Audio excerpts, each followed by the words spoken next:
Hi everyone, welcome to शिक्षक prep. तो friends, आज हमारी महामैराथन क्लास होने वाली है सीटेट एग्जाम के लिए हिंदी पेडागोजी की। ठीक है।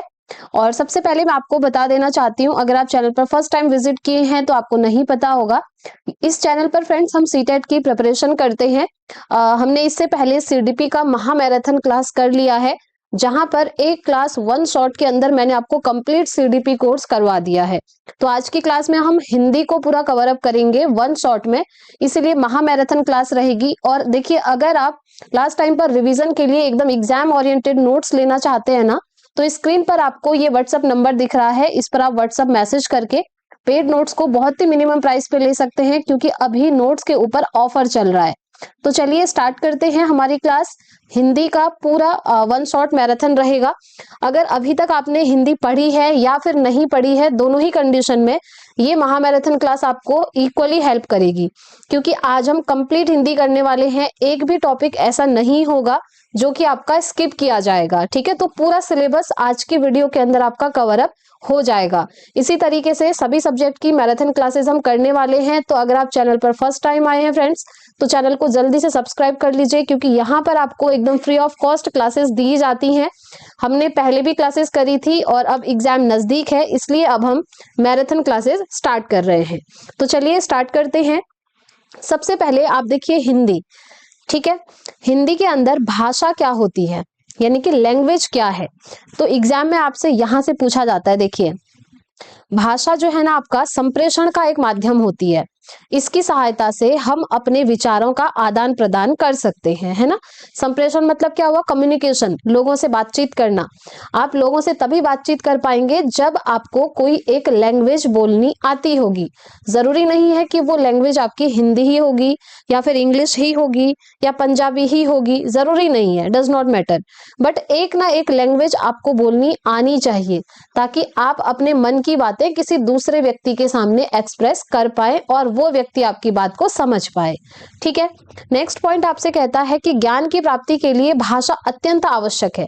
देखिए, अभी आप ये महामैराथन क्लास देख रहे हैं, हिंदी पेडागोजी का पूरा सिलेबस कंप्लीट करना चाह रहे हैं एक वीडियो के अंदर। जब आपको ये हिंदी लैंग्वेज आती होगी तभी आप इस वीडियो को देख रहे हैं, है ना। तो अगर आप नॉलेज लेना चाहते हैं किसी भी चीज की, तो वहां पर भी आपको कोई ना कोई लैंग्वेज बोलनी आनी चाहिए। नेक्स्ट पॉइंट आपसे कहता है कि भाषा मानव सभ्यता और संस्कृति की पहचान है। सही बात है, मनुष्य की जो सभ्यता और संस्कृति है उसकी पहचान क्या है? आपकी भाषा है।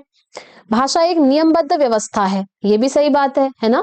एक नियम से चलती है, जैसे हर लैंग्वेज का अपना एक ग्रामर होता है, तो वो एक नियम से चलता है। कहाँ पर हमको पूर्ण विराम लगाना है, कहाँ पर हमको कॉमा लगाना है, ये सारी चीजें। इससे क्या होता है? हम कहते हैं कि भाषा नियमबद्ध तरीके से चलती है। नेक्स्ट पॉइंट है, भाषा सीखने के लिए प्रिंट समृद्ध परिवेश महत्वपूर्ण है। इसको आप स्टार मार्क कर लीजिए, कई बार एग्जाम में आपसे पूछा हुआ है। ठीक है, भाषा सीखने के लिए क्या महत्वपूर्ण है? प्रिंट समृद्ध परिवेश, एक ऐसा परिवेश जहां पर प्रिंट करी हुई चीजें हो। प्रिंट करी हुई चीजें जैसे आजकल आप बच्चों की स्कूल की बिल्डिंग्स देखते हैं, है ना, वहां पर अलग अलग डायग्राम्स लगे होते हैं। कहीं आपको मैप दिखेगा, कहीं आपको ट्री दिखेगा, कहीं उसके पार्ट्स होंगे, कहीं पर मैथ्स की बात करें तो काउंटिंग है, टेबल है। ये सारी चीजें स्कूल की बिल्डिंग में आजकल प्रिंट करवाई जाती हैं, ताकि बच्चा स्कूल आएगा और देखकर ही वो चीजें सीख जाएगा। तो इसको हम कहते हैं प्रिंट समृद्ध परिवेश। नेक्स्ट पॉइंट आपसे कहता है कि संविधान की धारा 343(1) के अनुसार भारत की राजभाषा हिंदी है और लिपि जो है आपकी देवनागरी है। ये भी मोस्ट इंपॉर्टेंट कैसे? आपसे क्वेश्चन पूछा जाता है कि भारत की राष्ट्रीय भाषा क्या है, तो हमेशा याद रखिएगा, भारत की राष्ट्रीय भाषा है ही नहीं। जो हिंदी है ना, वो भारत की राजभाषा है, ना कि राष्ट्रीय भाषा। इसमें आप लोग कंफ्यूज होते हैं, अब आज से आप लोग इस चीज पर कंफ्यूज नहीं होंगे। तो भारत की राजभाषा क्या है? हिंदी है, और लिपि क्या है? आपकी देवनागरी है। नेक्स्ट पॉइंट आपको बताता है कि भारतीय संविधान के अनुसार इंग्लिश लैंग्वेज एक सहयोगी प्रशासनिक भाषा है, यानी कि एक ऑफिशियल लैंग्वेज आप इसको कह सकते हैं। ठीक है, तो इंग्लिश क्या हो गई? एक सहयोगी प्रशासनिक भाषा हो गई। आगे बढ़ते हैं। नेक्स्ट आपको बताया है कि संविधान की जो 8वीं अनुसूची है ना, उसमें टोटल 22 भाषाएं शामिल हैं। कितनी शामिल है? 22 भाषाएं। अब ये 22 भाषाएं कौन सी हैं, इन्हें आपको याद रखना पड़ेगा। क्योंकि क्वेश्चन इस तरीके से बनता है कि निम्नलिखित में से कौन सी 8वीं अनुसूची में 22 भाषाओं में शामिल नहीं है, वो भाषा आपको ढूंढनी होती है। अब उस भाषा का चयन आप तभी कर पाएंगे जब आपको ये 22 भाषाओं के नाम याद होंगे। तो देखिए, संविधान की 8वीं अनुसूची में 22 भाषाएं जो हैं उसमें से पहली है असमिया, फिर आती है बांग्ला, गुजराती, हिंदी, कन्नड़, कश्मीरी, कोंकणी, मलयालम, मणिपुरी, मराठी, नेपाली, उड़ीसा, पंजाबी। आगे देखिए, संस्कृत है, सिंधी है, तमिल, तेलुगु, उर्दू, बोडो, संथाली, मैथिली और डोगरी। ठीक है, तो ये 22 भाषाएं हैं। उसके बाद कुछ भाषाएं आपकी शास्त्रीय भाषाएं भी हैं। शास्त्रीय भाषाएं कौन सी हैं? तमिल है, संस्कृत है, कन्नड़ है, तेलुगु हो गया, मलयालम हो गया और उड़िया हो गई। ये क्या है? आपकी शास्त्रीय भाषाएं हैं। ठीक है, अब आगे बढ़ते हैं। इंपॉर्टेंट चीज जहां से आपके क्वेश्चन बनने तय हैं, भाषा के रूप। भाषा के कितने रूप होते हैं? सिंपल भाषा के 3 रूप होते हैं, आप सभी जानते हैं। एक होती है आपकी लिखित भाषा। अभी आप ये मैराथन क्लास देख रहे हैं तो जो स्टूडेंट सीरियसली क्लास अटेंड कर रहे हैं वो नोट्स भी बना रहे होंगे साथ में, है ना? तो आप लिख करके नोट्स बना रहे हैं, तो भाषा का एक रूप हो गया लिखित। दूसरा भाषा का रूप होता है मौखिक। अभी मैं आपको ये क्लास दे रही हूँ मौखिक रूप से, है ना? बोल करके मैं आपको चीजें समझा रही हूँ और लिख करके भी यहाँ पर एक्सप्लेनेशन हो रही है। तो मैं बोल रही हूं मतलब वो मौखिक भाषा हो गई, इसके थ्रू आप सुन रहे हैं। तीसरी आती है सांकेतिक भाषा, जिसको हम इंग्लिश में कहते हैं साइन लैंग्वेज, है ना? साइन लैंग्वेज उन बच्चों के लिए होती है जो बच्चे बोल नहीं पाते हैं। तो साइन लैंग्वेज यानी कि सांकेतिक भाषा भी भाषा का ही एक रूप होता है। आगे आपको बताया है कि लिखित भाषा मौखिक भाषा की तुलना में अधिक स्थायी मानी जाती है। देखिए, जैसे आपसे आज किसी ने कोई वादा कर दिया, ठीक है, ऐसा बहुत बार होता है, कोई आपसे कुछ प्रॉमिस कर रहा है, वादा कर रहा है। अब मुंह से बोलकर उसने वादा किया, अब 4 दिन बाद आप उस व्यक्ति से कहेंगे कि भाई आपने 4 दिन पहले मुझे ये वादा किया था, अब इसको निभाओ। कह देगा नहीं निभाना है, मैंने कब वादा किया था, नहीं किया था, मुकर जाएगा अपनी बात से। इसीलिए हम कहते हैं कि मौखिक भाषा से ज्यादा स्थायी आपकी लिखित भाषा होती है। अगर वही वादा उसने लिख करके आपसे किया होगा तो आपके पास प्रूफ होगा कि देखो ये आपने खुद लिखा है यहाँ पर।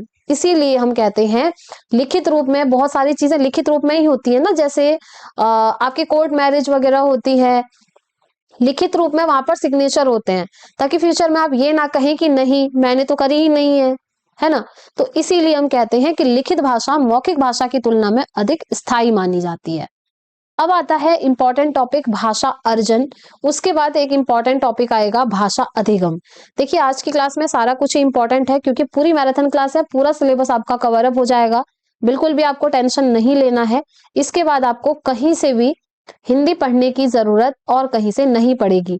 और देखिए, मैं कल देख रही थी, मैंने आपको जो सीडीपी की महामैराथन क्लास दी है ना, 1 शॉट वाली, उसमें आप लोगों के बहुत अच्छे रिस्पॉन्स आए थे फ्रेंड्स। आप लोगों ने काफी पॉजिटिव कमेंट्स किए थे, वो देखकर मुझे काफी अच्छा लगा।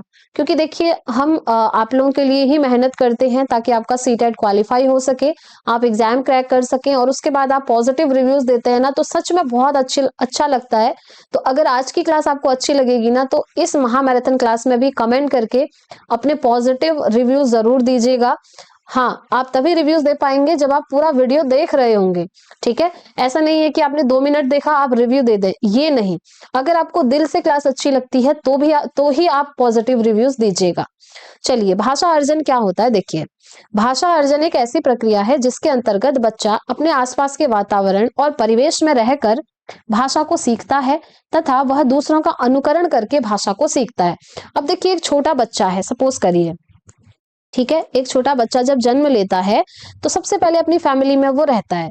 अब फैमिली में जो भी लैंग्वेज बोली जाती है वही लैंग्वेज बच्चा भी बोलना शुरू कर देता है। ऐसा कैसे होता है? क्या बच्चे को वो लैंग्वेज रटवाई जाती है? नहीं, रटवाई नहीं जाती। एक छोटा बच्चा क्या करता है ना, जब वो छोटा होता है तो वो देखता है कि घर में किस तरीके से लोग बिहेव कर रहे हैं, कौन सी लैंग्वेज में बातचीत कर रहे हैं, उसी लैंग्वेज की वो नकल उतारता है, यानी कि उसका अनुकरण करता है। अनुकरण मतलब नकल करना, और नकल करते करते वो खुद ही उस भाषा को बोलना सीख जाता है। तो ये होता है आपका भाषा अर्जन, जिसमें क्या है, आप कोई भी लैंग्वेज सीख सकते हैं किसी का अनुकरण करके। आपको यहाँ पर कोई व्याकरण रटने की जरूरत नहीं है। क्या एक छोटा बच्चा व्याकरण रट करके अपने घर की लैंग्वेज बोलना सीखता है? नहीं, वो स्वाभाविक रूप से सीख जाता है अनुकरण के माध्यम से, ठीक है। इसीलिए हम कहते हैं भाषा अर्जन जो होती है ना, एक प्राकृतिक प्रक्रिया है, नेचुरल प्रोसेस है, क्योंकि नेचुरली आप उस लैंग्वेज को बोलना सीख जाते हैं। यह एक प्रकार से बच्चे की पहली भाषा हो गई, मातृभाषा हो गई या क्षेत्रीय भाषा, सीधी सी बात है। बच्चे के घर में बोली जाने वाली पहली भाषा ही होगी। उसी को हम मातृभाषा यानी कि मदर टंग भी कहते हैं, और उसी को हम रीजनल लैंग्वेज यानी कि क्षेत्रीय भाषा भी कहते हैं, मतलब उसके क्षेत्र विशेष में वो भाषा बोली जाती है। नेक्स्ट पॉइंट कहता है कि यह एक सहज और स्वाभाविक प्रक्रिया है, बिल्कुल ऑटोमेटिक हो जाता है ये। इसके लिए किसी प्रकार के व्याकरण की आवश्यकता नहीं होती, ये मैंने आपको पहले ही बताया, इसमें कोई व्याकरण नहीं रटता बच्चा। जैसे आपने अपने घर की लैंग्वेज बोलना सीखा है, क्या आपने घर की लैंग्वेज को सीखने से पहले कोई व्याकरण पढ़ी? नहीं पढ़ी, आप ऑटोमेटिक सीख गए, है ना। यही होता है भाषा अर्जन यानी कि लैंग्वेज एक्विजिशन। भाषा अर्जन में सर्वाधिक महत्व किसका होता है? परिवार और समाज का होता है, क्योंकि सबसे पहले परिवार में रहकर ही वो भाषा को बोलना सीखता है। नेक्स्ट आता है, यह एक अचेतन या अवचेतन प्रक्रिया है, मतलब आपके दिमाग में वो लैंग्वेज फिट हो जाती है, लंबे टाइम तक आपको वो याद रहती है।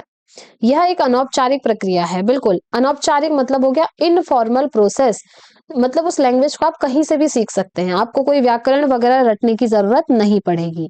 अब आगे बढ़ते हैं। नेक्स्ट हमने इसके अंदर पढ़ा ना अभी, भाषा अर्जन में जो हमारी पहली भाषा होती है उसको हम मातृभाषा भी कहते हैं। अब मातृभाषा मतलब क्या है? बच्चे की पहली भाषा, अर्थात बच्चे के घर में बोली जाने वाली भाषा, सीधी सी बात है। और मातृभाषा को हमेशा प्रोत्साहन देना है स्कूल में, ठीक है। नेक्स्ट पॉइंट कहता है कि बच्चा मातृभाषा का अर्जन परिवार से ही करता है, बिल्कुल, और स्कूल जाने से पहले ही वो मातृभाषा में अपनी बात कहने और समझने में सक्षम होता है। जैसे बच्चे का आप एडमिशन करा रहे हैं 6 साल में स्कूल में, और स्कूल जाने से पहले वो अपने घर की लैंग्वेज बोलना सीख जाता है, वही चीज आपको यहाँ पर बताई है, ठीक है। वो तो हो गया भाषा अर्जन। अब आता है एक इंपॉर्टेंट टॉपिक, भाषा अधिगम। तो इन दोनों में ना डिफरेंस से रिलेटेड आपसे क्वेश्चन पूछा जाता है। एक स्टेटमेंट दे देंगे और बोलेंगे कि इसमें से भाषा अधिगम क्या है और भाषा अर्जन क्या है। तो देखिए, अर्जन तो आपका स्वाभाविक हो जाता है, लेकिन जो अधिगम होता है ना, जिसको हम लर्निंग कहते हैं, इसका मतलब होता है सीखना। अधिगम में प्रयास करने की आवश्यकता होती है, यहाँ पर ना आपको व्याकरण पढ़ने की जरूरत पड़ती है। जैसे मेनली जो हिंदी स्पीकिंग स्टेट के बच्चे हैं, अब घर में तो हिंदी बोली जाती है, हिंदी वो ऑटोमेटिक बोलना सीख जाते हैं, लेकिन जब वो स्कूल जाते हैं, ठीक है, जब वो स्कूल जाते हैं तो स्कूल में उनको इंग्लिश सिखाई जाती है। अब वो जो इंग्लिश है ना, वो सीखना बच्चे के लिए उतना इजी नहीं होता जितना इजी वो अपने घर की हिंदी लैंग्वेज बोलना सीख गए। यहाँ पर क्या होता है, यहाँ पर क्या होता है कि उसको इंग्लिश के नियम याद करने पड़ते हैं, रूल्स क्या है, टेंस क्या है, सारी चीजें। तो व्याकरण जब बच्चा पढ़ेगा तभी वो इंग्लिश को बोलना सीखता है, ठीक है। तो यहाँ पर क्या होता है, ये एक औपचारिक प्रक्रिया हो गई जो कि मेनली स्कूल या इंस्टीट्यूट वगैरह में जाकर ही आप सीखेंगे। इसमें भाषा के नियम सीखने होते हैं और व्याकरण का भी प्रयोग किया जाता है ना। सही बात है। नेक्स्ट है, इसको हम कहते हैं द्वितीय भाषा, लक्ष्य भाषा या स्कूल की भाषा। हम देखिए भाषा अर्जन को क्या कह रहे थे, पहली भाषा और मातृभाषा और क्षेत्रीय भाषा। इसी तरीके से भाषा अधिगम को हम कहेंगे द्वितीय भाषा, लक्ष्य भाषा और स्कूल की भाषा, ठीक है। नेक्स्ट पॉइंट आता है कि भाषा अधिगम विद्यालय में प्रारंभ हो जाता है, बिल्कुल सही बात है, स्कूल में आपको वो लैंग्वेज सिखाई जाती है। यह क्या है, एक चेतन प्रक्रिया है, यानी कि कॉन्शियस प्रोसेस है, आपके कॉन्शियस माइंड में ये फिट रहती है। अगर आप, क्योंकि देखिए जैसे सपोज करिए आप इंग्लिश बोलना सीख रहे हैं, इंग्लिश लैंग्वेज, ठीक है, इंग्लिश के रूल्स आपने पढ़े, टेंसेस वगैरह सब पढ़ लिए, वो आपके दिमाग में क्विकली फिट हो जाएंगी, आपको याद होंगी, आपसे कोई पूछेगा तो आप उसको बता सकते हैं। तो वो कॉन्शियस माइंड में हमारी होती है, यानी कि चेतन प्रक्रिया है। भाषा सीखने के लिए प्रिंट समृद्ध वातावरण देना चाहिए, ये पॉइंट हम ऊपर भी डिस्कस कर चुके हैं। नेक्स्ट कहता है कि भाषा अधिगम में शिक्षक, विद्यालय, पाठ्यक्रम, पाठ्यपुस्तक आदि की महत्वपूर्ण भूमिका होती है। भाषा अर्जन में तो महत्वपूर्ण भूमिका परिवार और समाज की होती है, लेकिन भाषा अधिगम में महत्वपूर्ण भूमिका होती है क्योंकि बच्चा स्कूल में चला गया तो टीचर की भूमिका होगी, स्कूल की भूमिका होगी, करिकुलम हो गया आपका, टेक्स्ट बुक हो गई, ये सभी क्या है, इंपॉर्टेंट रोल प्ले करते हैं। आगे बढ़ते हैं। एक नोट आपको यहाँ पर देखिए, जो भी चीजें नोट के तौर पर आपको दिख रही है ना, वो तो आपको याद करनी ही करनी है, ये चीज ध्यान रखिएगा। भाषा अर्जन और भाषा अधिगम में मुख्य अंतर किसका होता है? पर्यावरण का होता है, यानी कि वातावरण का होता है, एनवायरमेंट का होता है। ठीक है, जैसे एनवायरमेंट में आप बच्चे को रखेंगे उस तरीके की वो लैंग्वेज बोलना सीख जाएगा। नेक्स्ट पॉइंट है, मातृभाषा हमेशा अर्जित की जाती है, मतलब ऑटोमेटिकली हो जाती है। ऑटोमेटिकली आप मातृभाषा को सीख जाते हैं, जिसको हम भाषा अर्जन कहते हैं। बच्चा एक से अधिक भाषाएं भी अर्जित कर सकता है अपने वातावरण से, बिल्कुल। अगर आप बच्चे को ऐसा वातावरण देंगे तो वो एक से ज्यादा भाषाओं को भी एक्वायर कर सकता है।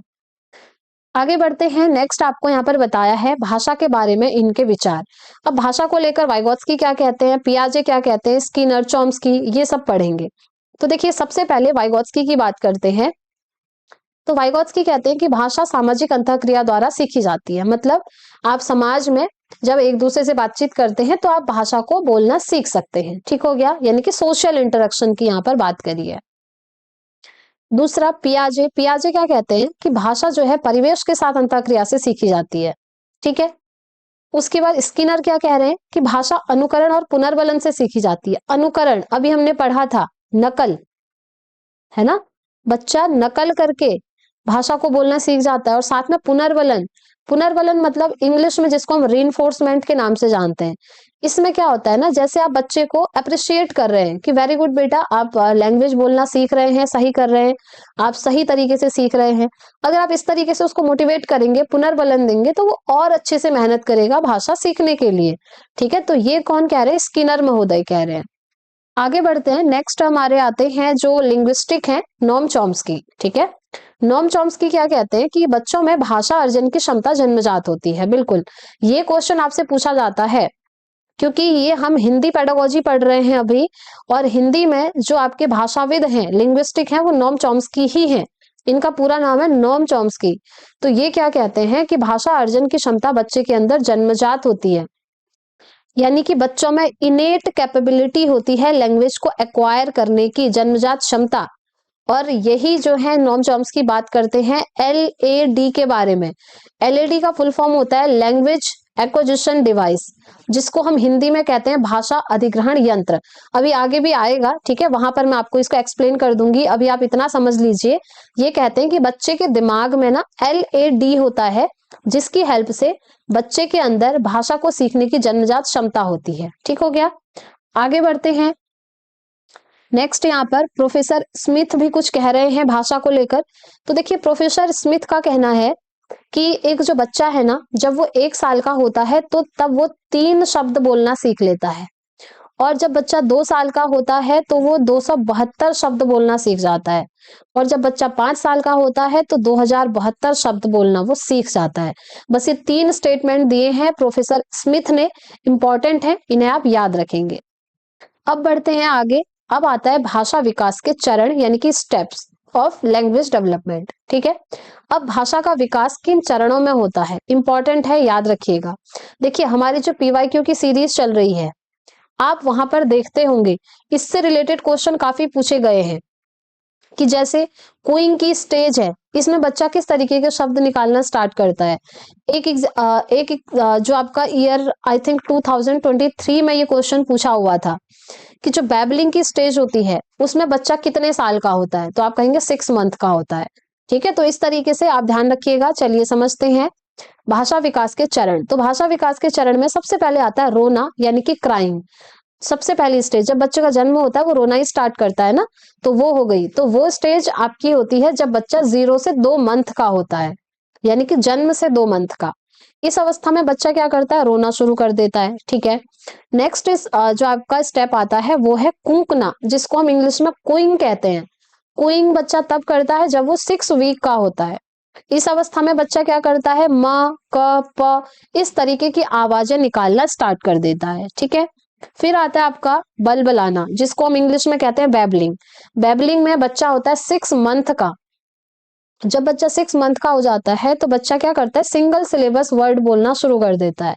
सिंगल सिलेबल मतलब जैसे मामा, बाबा, पापा, माँ, काका, चाचा, इस तरीके की आवाज निकालना वो शुरू कर देगा। उसके बाद नेक्स्ट आपकी स्टेज आती है एक शब्द अवस्था, जिसको हम कहते हैं इंग्लिश में 1 वर्ड स्टेज। ठीक है। वन वर्ड स्टेज में बच्चा 1 साल का होता है, याद रखिएगा, यहाँ 1 साल का हो गया। इस अवस्था में बच्चा ना पानी, खाना, मम्मी, टेबल, चेयर ये शब्द बोलना शुरू कर देता है। ठीक है। नेक्स्ट आपकी आती है 2 शब्द अवस्था, जिसको हम कहते हैं 2 वर्ड स्टेज या फिर टेलीग्राफिक स्टेज। देखिए इस नाम से क्वेश्चन आपका बना हुआ है, एक बार याद रखिएगा। जो 2 वर्ड स्टेज है इसी को हम टेलीग्राफिक स्टेज के नाम से जानते हैं। 2 शब्द अवस्था, इसमें बच्चा 2 साल का होता है। अब इसमें क्या है कैरेक्टरिस्टिक, देखिए इस अवस्था में बच्चा 2 शब्दों को जोड़कर छोटे छोटे वाक्य बनाना शुरू कर देता है, जैसे मम्मी खाना दे दो। इस तरीके से शब्दों को मिलाकर छोटे छोटे वाक्य बनाना शुरू कर देगा। फिर आता है आपका नेक्स्ट स्टेप, लंबे कथन, जिनको हम कहते हैं लॉन्गर अटरेंसेस। यहाँ पर क्या है, बच्चा 2 से 4 वर्ष का हो गया। अब ये आप जानते ही हैं, अगर बच्चा 2 से 4 साल का हो गया है तो यहाँ पर वो बहुत सारे शब्द बोलना सीख जाता है। तो यहाँ पर बच्चा लगभग 50,000 से भी ज्यादा शब्द और लंबे वाक्य बोलने शुरू कर देता है। ठीक है, तो बस इतने ही स्टेप है आपके भाषा विकास के। अब आता है नेक्स्ट आपका चैप्टर, भाषा शिक्षण के सिद्धांत। भाषा शिक्षण के सिद्धांत काफी सारे सिद्धांत हैं, जिसमें से सबसे पहले आता है क्रियाशीलता का सिद्धांत। यह सिद्धांत जो है फ्रेंड्स, करके सीखने पर बल देता है, यानी कि लर्निंग बाय डूइंग। जब बच्चे किसी कार्य को स्वतः करके सीखते हैं तो वह उसे जल्दी और आसानी से सीख लेंगे। बिल्कुल, ये चीजें आपने भी बचपन में करी होंगी, है ना। क्रियाशीलता का सिद्धांत, क्रियाशील मतलब हो गया कि बच्चा एक्टिव है, खुद से वो चीजें कर रहा है, करके सीखना, लर्निंग बाय डूइंग। तो यहाँ पर बच्चे को अपॉर्चुनिटी दी जाती है कि वो खुद से चीजों को करे और खुद ही सीखे। और देखिए करके सीखना यानी कि लर्निंग बाय डूइंग का कॉन्सेप्ट किसने दिया था, तो इनका नाम याद रखिएगा। लर्निंग बाय डूइंग का कॉन्सेप्ट दिया था जॉन डीवी ने। ठीक है, जॉन डीवी ने ये कॉन्सेप्ट दिया था। आगे बढ़ते हैं, इसमें क्या होता है, बच्चे समस्या समाधान करना सीख लेते हैं। बिल्कुल, अगर बच्चों को खुद से एक्टिविटी करने का आप मौका दे रहे हैं तो वो प्रॉब्लम सॉल्व करना भी सीखेंगे। बच्चे अवलोकन करना सीख जाते हैं, यानी कि ऑब्जर्व भी वो करने लगेंगे। क्रियाशीलता लाने के लिए छात्रों से प्रश्न पूछना, स्कूल के साहित्य कार्यक्रमों में उन्हें भागीदारी के लिए कहना, मौखिक और लिखित कार्य कराना आदि कार्य किए जा सकते हैं। बिल्कुल, आप ये सारी एक्टिविटीज कराएंगे तो बच्चे में क्या है, क्रियाशीलता का डेवलपमेंट होगा। अतः बच्चों को सदैव खुद से करके सीखने के लिए पर्याप्त अवसर उपलब्ध कराना चाहिए। एट द एंड इसमें यही कहा गया है कि बच्चा जो है खुद से करके सीखेगा तो उसे चीजें बहुत इजीली याद होंगी और लंबे टाइम तक उसके दिमाग में फिट रहेगा। नेक्स्ट आपका सिद्धांत आता है अभिप्रेरणा का सिद्धांत, यानी कि लॉ ऑफ मोटिवेशन। तो अभिप्रेरणा के सिद्धांत में क्या है, अभिप्रेरणा जो है सिखाने के केंद्र में होती है। किसी काम को सीखने के लिए बच्चों का अभिप्रेरित होना सबसे ज्यादा महत्वपूर्ण है। देखिए सपोज करिए आप अगर अभिप्रेरित नहीं है तो आप चाहे किसी काम में कितना ही अपना टाइम दे दें, आप वो नहीं कर पाएंगे।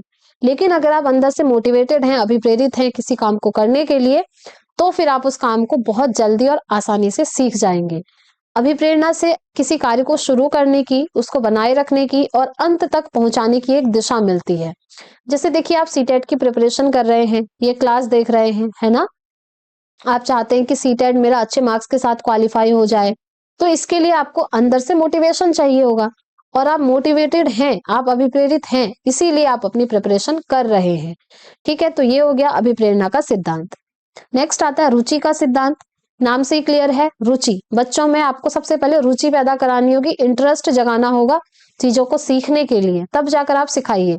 अगर बच्चे के अंदर रुचि नहीं है सीखने की तो फिर कोई फायदा नहीं है, वो सीख ही नहीं पाएगा। तो बच्चों को कोई भी चीज सिखाने से पहले उनके अंदर रुचि पैदा करवाना महत्वपूर्ण होता है। बच्चों को कुछ किस्से कहानियां सुनाकर आप उनमें रुचि पैदा करवा सकते हैं। बिल्कुल, स्पेशली जो प्राइमरी लेवल पर बच्चे होते हैं ना, छोटी क्लास के बच्चे होते हैं, वहां पर अगर आप बच्चों में इंटरेस्ट जगाना चाहें तो आप बच्चों को अच्छी अच्छी स्टोरी सुना सकते हैं, यानी कि कहानियां सुना सकते हैं, है ना। या फिर अच्छी अच्छी पोयम सुना सकते हैं। स्कूल में आपने देखा होगा छोटे बच्चों को जो टीचर्स हैं बहुत अच्छे से आजकल पोयम सुनाते हैं, अलग ही टोन में, बच्चों को बड़ा मजा आता है, उसी टोन में वो याद भी कर लेते हैं। तो ये होता है बच्चों के अंदर रुचि पैदा करना। नेक्स्ट आता है अनुबंध का सिद्धांत या फिर साहचर्य का सिद्धांत भी इसको हम कहते हैं। तो शैशवावस्था में जब बच्चे शब्द सीखते हैं तो सीखना अमूर्त नहीं होता बल्कि मूर्त वस्तु से जोड़कर उन्हें शब्दों की जानकारी दी जाती है। मूर्त वस्तुएं वो वस्तुएं होती हैं जो बच्चे के सामने में प्रेजेंट है। ठीक है, बच्चा उन वस्तुओं को देख सकता है, टच कर सकता है, फील कर सकता है। तो प्राइमरी लेवल पर रियल ऑब्जेक्ट ले जाकर ही चीजों को सिखाया जाता है। जैसे पुस्तक कहने के साथ साथ जब बच्चे को पुस्तक दिखाई भी जाती है तो वह बच्चे धीरे धीरे पुस्तक शब्द और पुस्तक वस्तु के बीच में संबंध स्थापित करके उसे समझने लगते हैं। मतलब कि अगर आप बच्चे को कोई भी चीज पढ़ा रहे हैं तो वो चीज आप बच्चे के सामने में लाइए और दिखाइए भी। जैसे आप पढ़ा रहे हैं कोई प्लांट का कॉन्सेप्ट, तो आप स्कूल में एक प्लांट लेकर जाइए और बच्चों को दिखाइए भी कि ये प्लांट है, फिर प्लांट के बारे में आप पढ़ाइए। ठीक है, तो इस तरीके से बच्चे संबंध स्थापित कर पाएंगे। नेक्स्ट आता है अनुकरण का सिद्धांत। अनुकरण तो आप समझ ही गए, जिसको हम कहते हैं नकल करना। तो इसके अंतर्गत बच्चे अपने परिवार, समाज आदि का अनुकरण करके बोलना और अनेक क्रियाएं करना सीख जाते हैं। इस तरह के अधिगम में भाषा का गुण दोष समाज, परिवार आदि पर निर्भर करता है। बिल्कुल, अगर बच्चा अनुकरण अपनी फैमिली और समाज को देखकर कर रहा है तो उसके गुण और दोष भी समाज और परिवार पर ही डिपेंड करेंगे, है ना। तो ये हो गया अनुकरण का सिद्धांत। नेक्स्ट आता है फ्रेंड्स व्यक्तिगत विभिन्नता का सिद्धांत। तो देखिए, दुनिया में हर व्यक्ति किसी न किसी रूप में एक दूसरे से भिन्न होता है, चाहे वो शारीरिक रूप में हो, मानसिक रूप में हो, संवेगात्मक रूप में हो आदि। देखिए, दुनिया में इतने सारे व्यक्ति होते हैं और हर व्यक्ति एक दूसरे से भिन्न होता है। तो देखिए, वो अलग अलग बेसिस पर जो है भिन्न हो सकते हैं। जैसे किसी की हाइट बहुत ज्यादा होगी, किसी की हाइट कम हो सकती है, किसी का कलर डार्क होगा, किसी का फेयर होगा, किसी का लाइट होगा, है ना, किसी के हेयर का कलर अलग होगा। कोई आप ये कहेंगे कि मानसिक रूप से अलग होगा, किसी का आईक्यू लेवल अलग होगा, किसी और का अलग आईक्यू लेवल होगा। ऐसे ही संवेग की बात करते हैं। संवेग मतलब होता है इमोशन। इमोशन क्या होते हैं? हमारे मन के जो भाव हैं, जैसे गुस्सा आना, किसी से प्रेम करना, रोना, डर लगना, ये सब संवेग है। तो कुछ लोग होते होंगे जिन्हें बहुत डर लगता है, कुछ लोग होते हैं जो बिल्कुल निडर होते हैं, उन्हें कोई डर नहीं लगता। तो हर व्यक्ति हर दूसरे व्यक्ति से किसी ना किसी रूप में भिन्न होता ही है। इसी को हम कहते हैं व्यक्तिगत विभिन्नता का सिद्धांत। तो यहां पर कहा जा रहा है कि प्रत्येक बच्चे की आवश्यकता, प्रत्येक बच्चे की रुचि और क्षमता, ये सभी अलग अलग होती हैं। अब किसी बच्चे को कोई कॉन्सेप्ट एक बार पढ़ के समझ में आ रहा है तो किसी बच्चे को 3 से 4 बार रिवाइज करके समझ में आएगा, क्योंकि क्षमता सबकी अलग अलग हो सकती है, सीधी सी बात है। तो व्यक्तिगत विभिन्नता के सिद्धांत में प्रत्येक बच्चे की आवश्यकता, रुचि और क्षमता को ध्यान में रखते हुए शिक्षा प्रदान की जाएगी, ऐसा कहा जाता है। ठीक है, ये हो गया आपका व्यक्तिगत विभिन्नता का सिद्धांत। नेक्स्ट आता है अभ्यास का सिद्धांत। तो देखिए, अभ्यास के सिद्धांत में क्या है, किसी भी चीज को सीखने के लिए अभ्यास सबसे महत्वपूर्ण होता है। जितना ज्यादा बच्चे अभ्यास करेंगे उतना अच्छी तरह उन्हें समझ में आएगा और लंबे समय तक याद भी रहेगा। भाषा प्रयोग के अधिक से अधिक अवसर मिलने से बच्चों का भाषा विकास जल्दी हो जाता है। ये तो आप सभी जानते हैं। जितना आप प्रैक्टिस करेंगे उतना आपको चीजें याद रहेंगी। जैसे अभी आप सीटेट की प्रिपरेशन कर रहे हैं, आपकी थ्योरी जैसे ही कंप्लीट हुई तो आपने पीवाईक्यू लगाना स्टार्ट कर दिया। अब जितने ज्यादा आप पीवाईक्यू लगाएंगे, मतलब उतनी ज्यादा आप प्रैक्टिस कर रहे हैं, उतना ज्यादा अभ्यास कर रहे हैं और उतना अच्छा आप एग्जाम में स्कोर कर पाएंगे। इसीलिए आपको कहा गया है फ्रेंड्स, सीटेट में पीवाईक्यू बहुत रिपीट होते हैं, बिलीव मी।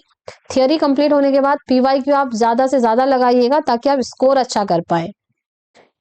नेक्स्ट आता है आवृत्ति का सिद्धांत। आवृत्ति का मतलब भी होता है दोहराना। ये ना सेम उसकी तरह, अभ्यास की तरह। ठीक है, तो भाषा सीखने में आवृत्ति का बहुत महत्व होता है। सीखी हुई बात को आप जितना अधिक दोहराएंगे उतनी देर तक आपको वो याद रहेगी। इसलिए भाषा शिक्षण में पुनरावृत्ति पर भी विशेष ध्यान दिए जाने की आवश्यकता है।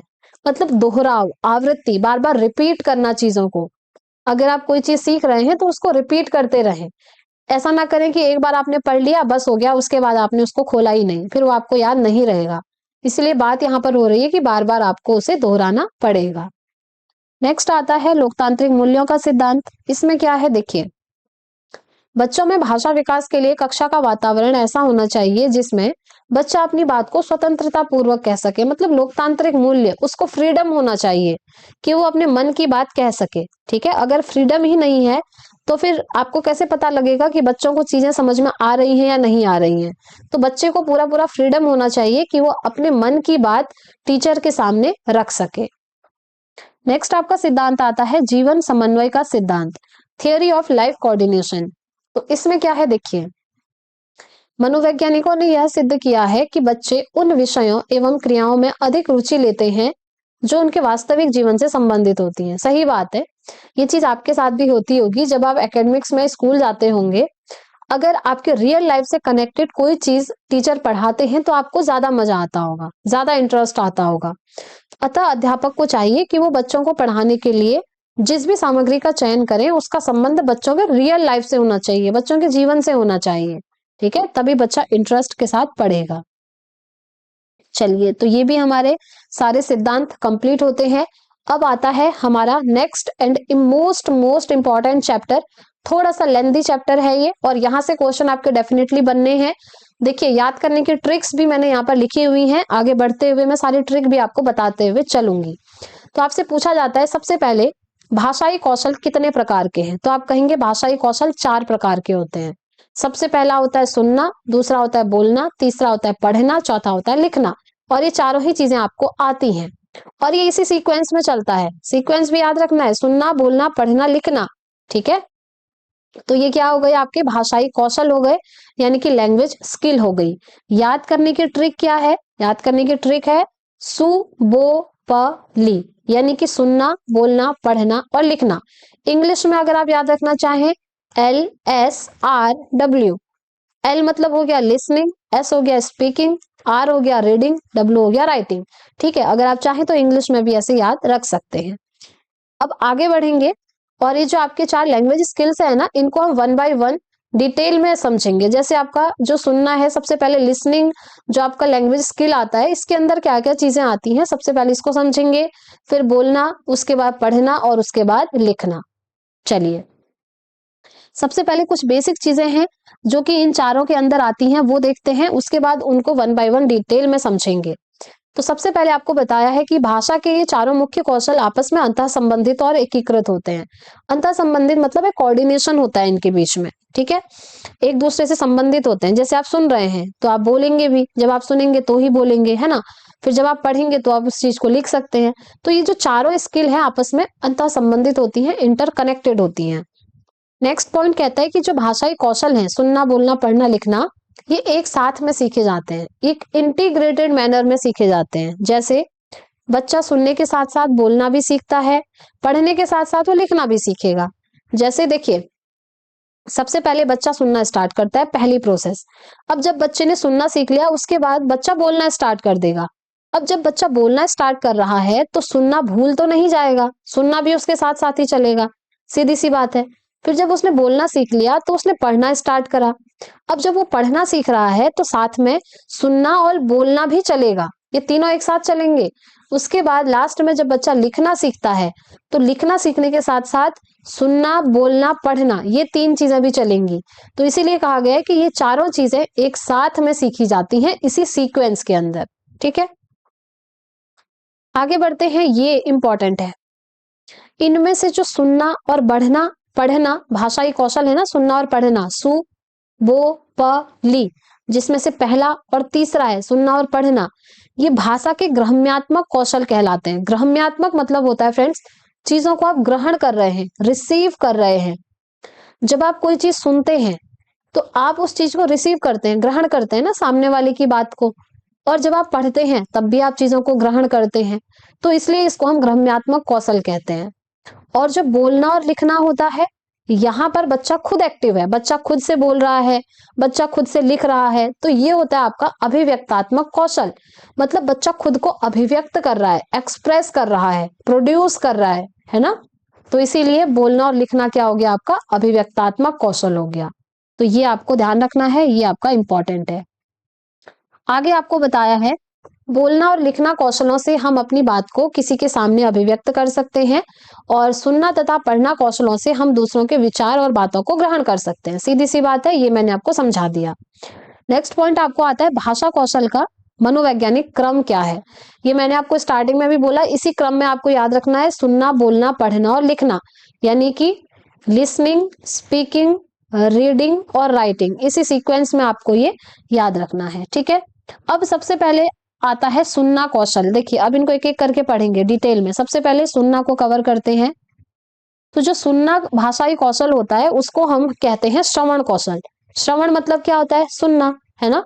तो इसको हम श्रवण कौशल के नाम से जानते हैं। अब देखिए, इसमें क्या होता है, भाषा को श्रवण कौशल यानी कि सुन करके ग्रहण करेंगे, सीधी सी बात है। जैसे टीचर आपको पढ़ाते हैं, सामने से टीचर बोल रहे हैं, आप उस लेक्चर को सुन रहे हैं और ग्रहण कर रहे हैं। जैसे अभी आप ये लेक्चर भी सुन रहे हैं, सुन करके ग्रहण कर रहे हैं, तो ये आपका सुनना हो गया। श्रवण कौशल के अंदर सिर्फ सुनना ही नहीं आता, बल्कि सुन करके उसके अर्थ को उसी प्रकार ग्रहण करना जिस प्रकार वो बात अभिव्यक्त की जा रही है, इसको हम श्रवण कौशल कहते हैं। श्रवण कौशल का मतलब सिर्फ ये नहीं है कि आप सुनेंगे, सुनने के साथ साथ आपको उसका अर्थ भी समझ में आना चाहिए जो चीज आप सुन रहे हैं। ठीक है, यानी कि उसकी मीनिंग आपको समझ में आनी चाहिए जो भी आप सुन रहे हैं। ऐसा नहीं कि कुछ भी इधर उधर की फालतू की चीजें आप सुन रहे हैं, उसका अर्थ आपको पता ही नहीं है, वो आपका सुनना के अंदर नहीं आएगा, वो श्रवण कौशल नहीं होगा। श्रवण कौशल तभी होगा जब आप जो चीज सुन रहे हैं उसको समझ भी रहे हैं, उसके अर्थ को। ठीक है, आगे बढ़ते हैं। इसके अंतर्गत क्या क्या आता है देखिए। सबसे पहला, ध्वनियों को सुनना, सुन करके उसका अर्थ ग्रहण करना, और अर्थ ग्रहण करने के बाद उसको अपने जीवन में प्रयोग में लाना। ये 3 चीजें आती हैं श्रवण कौशल के अंदर। ठीक है, चलिए आगे बढ़ते हैं। श्रवण कौशल विकसित करने की शिक्षण विधियां कौन कौन सी हैं? अब देखिए, अगर आप बच्चे में श्रवण कौशल विकसित करना चाहते हैं तो कौन कौन से शिक्षण विधियां आप यूज कर सकते हैं? तो सबसे पहले आती है कहानी सुनना, सुनाना। बच्चों को, छोटे बच्चों को स्पेशली अगर आप कहानी सुना रहे हैं तो उनमें सुनने का कौशल विकसित होगा। देखिए, कहानी के द्वारा बच्चों का ध्यान सुनने की तरफ आकर्षित होता है। बिल्कुल, आप अगर बहुत अच्छी अच्छी स्टोरी बच्चे को सुना रहे हैं तो बच्चे में इंटरेस्ट आता है सुनने का। दूसरा आता है प्रश्नोत्तर विधि। कक्षा में शिक्षण के दौरान अध्यापक पठन सामग्री को आधार बनाकर प्रश्न पूछता है। छात्र यदि सही से पाठ को सुनेगा तभी वो उत्तर भी दे पाएगा, है ना। तो पठित सामग्री के आधार पर प्रश्न पूछने से छात्र कक्षा में पढ़ाई गई बातों को ध्यानपूर्वक सुनेंगे।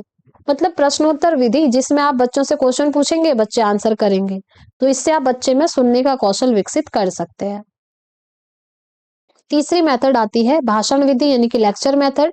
प्रायः यह एक मौखिक कौशल को विकसित करने का साधन है, किंतु छात्रों को पहले यह बता दिया जाता है कि भाषण को ध्यान से सुने, और बच्चे सुनेंगे तो सीधी सी बात है सुनने का कौशल उनमें डेवलप होगा ही होगा। और वही तो हम चाह रहे हैं कि बच्चों के अंदर सुनने का कौशल यानी कि श्रवण कौशल को विकसित किया जा सके। ठीक है, चलिए आगे बढ़ते हैं। नेक्स्ट आता है कविता सुनाना। जैसे आप बच्चों को कहानी सुना रहे हैं वैसे आप कविता सुनाइए। श्रवण कौशल को विकसित करने के लिए छात्रों को कविताएं सुनाई जाती हैं। अच्छी अच्छी कविताएं सुनाते हैं ना बच्चों को बचपन में, तो बच्चों को बड़ा इंटरेस्ट आता है, एक अलग ही टोन में पोयम सुनाई जाती हैं। तो इससे क्या होगा, बच्चों में सुनने का कौशल विकसित होगा।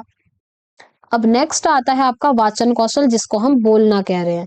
सु बो प ली, सुनना हो गया। अब आता है आपका बोलना दूसरा। ठीक है, इसको हम वाचन कौशल कहेंगे। क्या कहेंगे? वाचन कौशल। वाचन का मतलब बोलना ही होता है। अपनी बात या दूसरों को, अपनी बात या विचारों को दूसरों के सामने सही तरीके से अभिव्यक्त करना वाचन कौशल कहलाता है। जैसे अभी आप ये लेक्चर सुन रहे हैं और मैं यहाँ पर बोल रही हूँ, है ना, तो मैं वाचन कर रही हूँ, मैं बोल करके आपको पढ़ा रही हूँ, तो मेरा इस तरीके से बोलना क्या कहलाएगा? वाचन कौशल कहलाएगा। ठीक है, अब देखिए वाचन कौशल विकसित करने की विधियां क्या होंगी फिर। अगर आप चाह रहे हैं कि बच्चे बोलना सीखें तो बोलना सीखने में कौन कौन सी शिक्षण विधि आपको हेल्प करेगी? पहला है वार्तालाप विधि, यानी कि डिस्कशन मेथड जिसको हम कहते हैं। शिक्षक को चाहिए कि वो प्रत्येक छात्र को वार्तालाप में भाग लेने के लिए प्रेरित करें। यानी कि जो डिस्कशन मेथड होती है, क्लास में कभी होता है ना, और डिबेट वगैरह होती है जहां पर बच्चे डिस्कस करते हैं, तो उसका विषय जो है छात्रों की मानसिक और बौद्धिक स्तर के अनुसार होना चाहिए। जैसे सपोज करिए बच्चा 4th क्लास में है, तो जो डिस्कशन का टॉपिक होगा वो उसी लेवल का होना चाहिए। 10th क्लास के लेवल का डिस्कशन का टॉपिक आप नहीं ले सकते। ये चीज आपको यहाँ पर समझाई जा रही है। नेक्स्ट आता है सस्वर वाचन। अब ये सस्वर वाचन क्या है? सस्वर वाचन में क्या होता है, पहले शिक्षक को पाठ पढ़ाना चाहिए, बाद में छात्रों से सस्वर वाचन कराना चाहिए। सस्वर वाचन मतलब जब बच्चे बोल बोल करके पढ़ते हैं। ये चीज आपने भी करी होगी। जैसे क्या होता था एकेडमिक्स में कि टीचर जैसे एक पैराग्राफ पढ़ लेंगे, उसके बाद बच्चों से कहेंगे एक एक करके कि आप भी इस पैराग्राफ को पढ़ो। इसी को हम कहते हैं सस्वर वाचन। शिक्षक ने जैसे पाठ पढ़ा दिया, उसके बाद बच्चे बोल बोल करके अगर पढ़ रहे हैं तो वो होता है आपका सस्वर वाचन। और सीधी सी बात है, अगर बच्चे बोल करके पढ़ेंगे तो बोलने का कौशल उनमें डेवलप हो जाएगा। तीसरा आता है प्रश्नोत्तर विधि। सेम वही है, अगर आप बच्चों से प्रश्न पूछेंगे, जैसे आपने एक चैप्टर पढ़ा दिया, अब उससे रिलेटेड आप बच्चों से प्रश्न पूछ रहे हैं, बच्चे उत्तर दे रहे हैं, तो इससे क्या होगा, बच्चे में बोलने का कौशल विकसित होगा। नेक्स्ट आता है कहानियां और कविता सुनाना। सीधी सी बात है, शिक्षक को छात्रों को वाचन कौशल के अंतर्गत कहानी और कविता सुनानी चाहिए। जितना शिक्षक सुनाएंगे उतना ही बच्चा भी क्या करेगा, बोलना सीखेगा। नेक्स्ट आता है चित्र वर्णन। चित्र वर्णन में क्या होगा, छोटी कक्षा के बच्चे चित्र देखने में बड़ी रुचि लेते हैं, इसीलिए तो जो छोटे बच्चों की स्पेशली हम बात करें 1 to 5 की, उनकी अगर आप बुक्स देखेंगे ना तो बहुत सारे उसमें आपको फिगर डायग्राम्स देखने को मिलेंगे। वो इसीलिए बनाए जाते हैं क्योंकि छोटे बच्चे जो चित्र हैं उनके प्रति जल्दी आकर्षित होते हैं और रुचि लेते हैं पढ़ने में। तो चित्र दिखा करके उसके बारे में आप छात्रों से पूछ सकते हैं कि बच्चों ये क्या बना है बुक में, बताइए।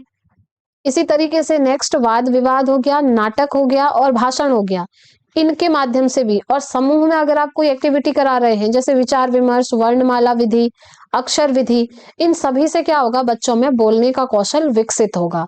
ठीक है, मतलब बच्चों को ना ज्यादा से ज्यादा बोलने के अवसर दीजिए, और जहां पर भी बच्चों को बोलने के अवसर मिल रहे हैं वो वाली विधि आपकी यूजफुल हो जाएगी। आगे बढ़ते हैं अब वाचन के प्रकार।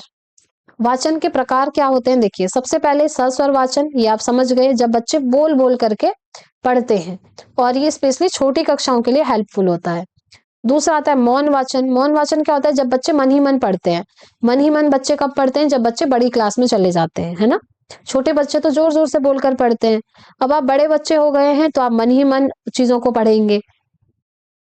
नेक्स्ट आता है आदर्श वाचन। देखिए आदर्श वाचन क्या है, पाठ पढ़ते समय जब शिक्षक स्वयं बोल बोलकर पढ़ाता है तो उसको हम कहते हैं आदर्श वाचन। मतलब शिक्षक द्वारा जो वाचन किया जाता है वो आदर्श वाचन है। और अनुकरण वाचन क्या होता है, सेम उसी चीज को जब छात्र जो है, जो टीचर ने जैसे आज कुछ पढ़ाया तो टीचर अगर पढ़ा रहे हैं बोल बोल कर, वो तो आदर्श वाचन हो गया। सेम उसी चीज को बच्चे रिपीट कर रहे हैं तो उसको हम कहेंगे अनुकरण वाचन। जब छात्र शिक्षक द्वारा पढ़ाए गए पाठ का अनुकरण करके पाठ को बोलकर पढ़ते हैं तो वो अनुकरण वाचन हो गया। तो इन दोनों में डिफरेंस याद रखिएगा, आदर्श वाचन टीचर के द्वारा किया जाता है और अनुकरण वाचन बच्चों के द्वारा किया जाएगा। आगे बढ़ते हैं, तीसरा आता है आपका पठन कौशल, जिसको हम पढ़ना कहेंगे। हमने ट्रिक देखी थी ना, सु बो प ली, सुनना बोलना हो गया, अब आता है आपका पढ़ना, इसके बाद हम लिखना करेंगे। तो चलिए, पढ़ना को हम पठन कौशल कहते हैं। तो इसके अंदर क्या है, किसी विषय को पढ़ करके उसके अर्थ को ग्रहण करना आपका पठन कौशल कहलाएगा। नाम से ही क्लियर है, पढ़ना। आप कोई चीज, जैसे आपने नोट्स बनाए होंगे, आप अपने नोट्स को पढ़ेंगे, पढ़ करके उसको समझना भी है, उसके अर्थ को ग्रहण करना है, जो भी आपने नोट्स बनाया है, तो उसको आप क्या कहेंगे, पठन कौशल कहेंगे। तो इसके अंतर्गत क्या क्या आता है, पढ़ना आता है, पढ़ करके उसके अर्थ को ग्रहण करना आता है, और अर्थ को ग्रहण करके आप उसको प्रयोग में लाएंगे। जैसे अभी आपने नोट्स बनाया होगा या फिर अगर आपने नोट्स परचेज किया है, तो आप उस नोट्स को सबसे पहले पढ़ेंगे, पढ़ने के बाद उसको समझेंगे कि यहाँ पर क्या लिखा है, और जब आपने समझ लिया तो उसका प्रयोग आप एग्जाम में करेंगे। एग्जाम में वो पढ़ा हुआ आपका हेल्प करेगा, यानी कि एग्जाम में आपने उसको प्रयोग में ले आए आप, तो ये आपका क्या हो गया, पठन कौशल हो गया। ठीक है, नेक्स्ट आता है श्रवण की अपेक्षा पठन कौशल से स्थायी ज्ञान की प्राप्ति होती है। बिल्कुल, इसका मतलब ये है कि जैसे अभी आपने सिर्फ लेक्चर सुना है, और दूसरी कंडीशन है कि सुनने के बाद आप उस लेक्चर के नोट्स बना करके खुद से पढ़ रहे हैं, तो जब आप खुद से पढ़ेंगे ना तो ये ज्यादा इंपॉर्टेंट और अच्छा होगा और आपको लंबे टाइम तक याद भी रहेगा। तो सुनने से ज्यादा हमेशा सुनने के बाद पढ़ने को ज्यादा आपने इंपॉर्टेंस देनी है। ऐसा नहीं कि आपने लेक्चर सुन लिया उसके बाद आपने पढ़ा ही नहीं, फिर उसका कोई फायदा नहीं है, आपको याद ही नहीं होगा। अब नेक्स्ट पॉइंट आता है पठन कौशल के प्रकार। तो पठन कौशल आपका 2 प्रकार का होता है। सबसे पहला आता है सस्वर पठन। देखिए, स्वर सहित पढ़ते हुए अर्थ ग्रहण करने को सस्वर पठन कहा जाता है। वर्णमाला में लिपिबद्ध प्रणव की पहचान सस्वर पठन के द्वारा ही कराई जाती है, और यह पठन की प्रारंभिक अवस्था होती है।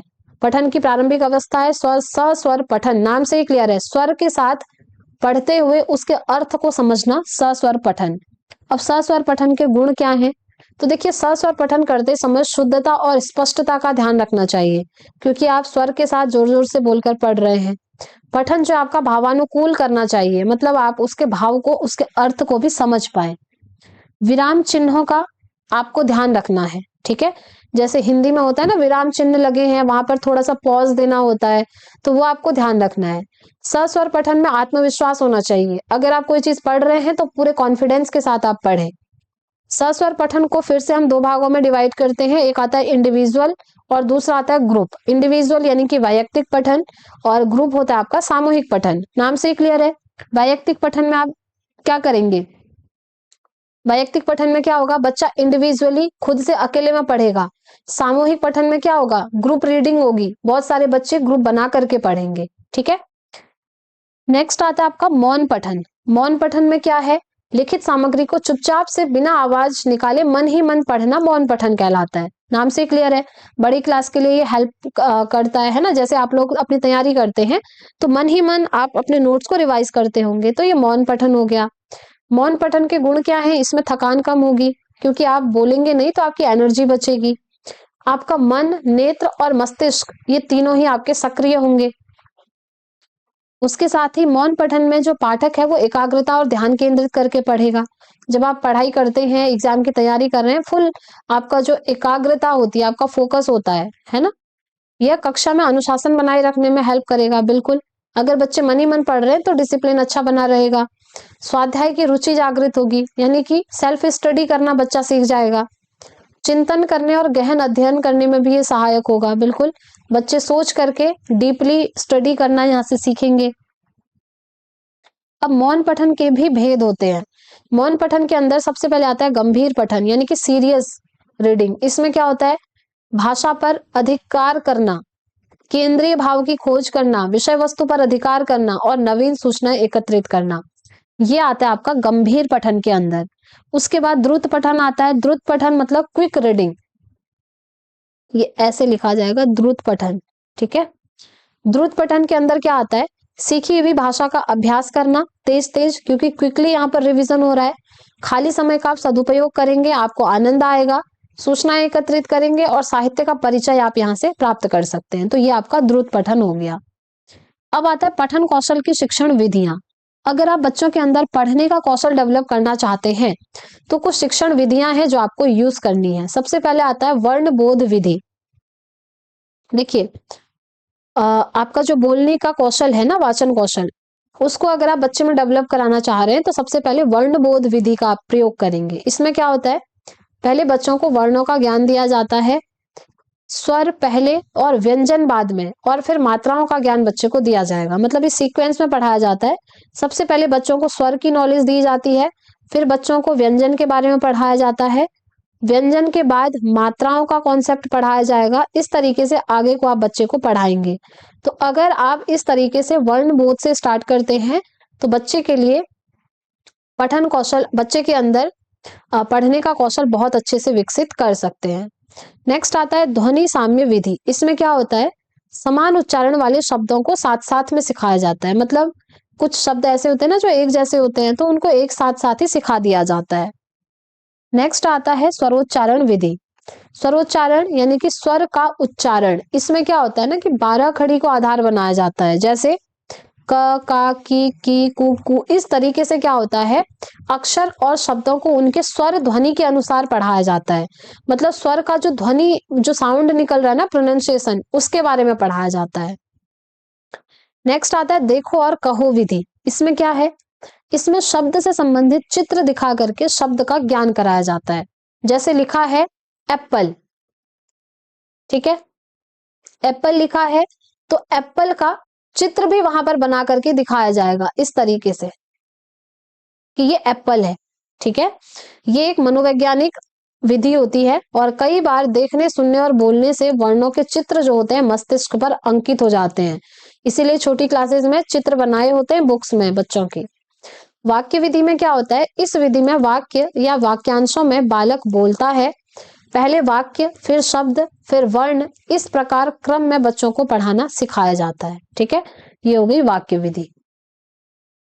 फिर आती है आपकी कहानी विधि। कहानी विधि में क्या होता है? बच्चों को कहानियां सुनाई जाती हैं। बिल्कुल। फिर अनुकरण विधि, नाम से ही क्लियर है, यह विधि देखो और कहो विधि का दूसरा रूप है। इसमें अध्यापक एक एक शब्द बालकों के समक्ष कहता है और बच्चे उसको दोहराते हुए अनुकरण करेंगे। अनुकरण का मतलब मैंने आपको बता दिया ना, बच्चे नकल करेंगे। टीचर जो बोल रहे हैं सेम उसी का नकल करेगा बच्चा।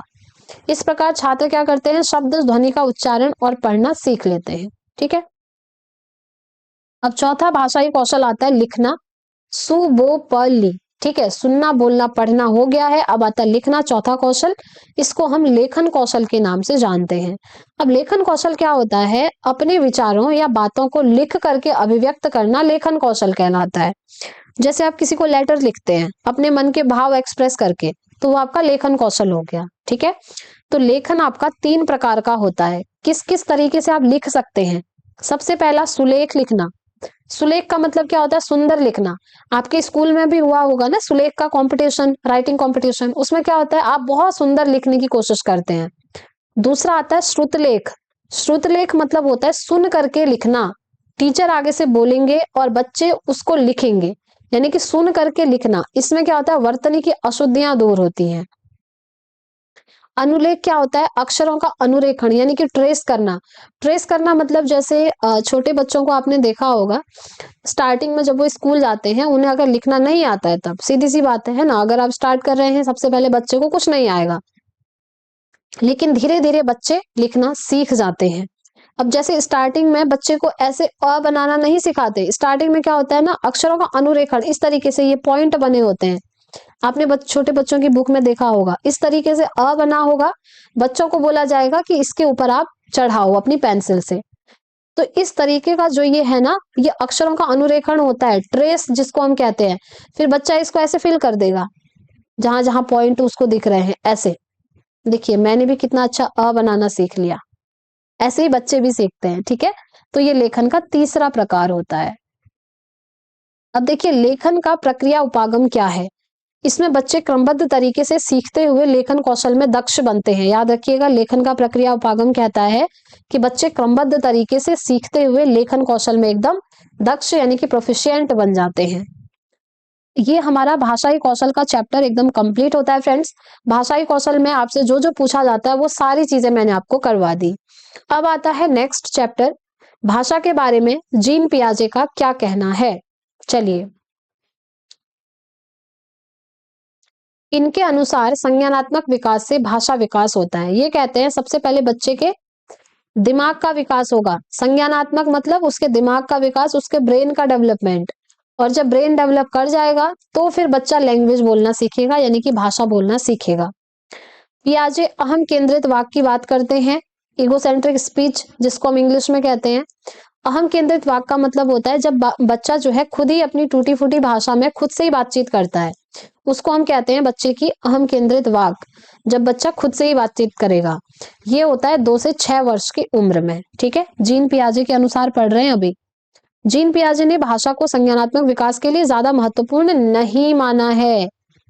ठीक है, ज्यादा महत्वपूर्ण कौन मानेंगे, वाइगोत्स्की मानेंगे, लेकिन पियाजे इसको ज्यादा महत्व नहीं देते भाषा को।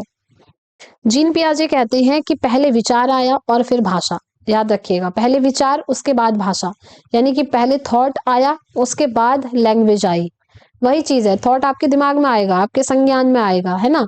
तो सबसे पहले थॉट आया दिमाग में, उसके बाद बच्चे ने भाषा बोलना सीखा।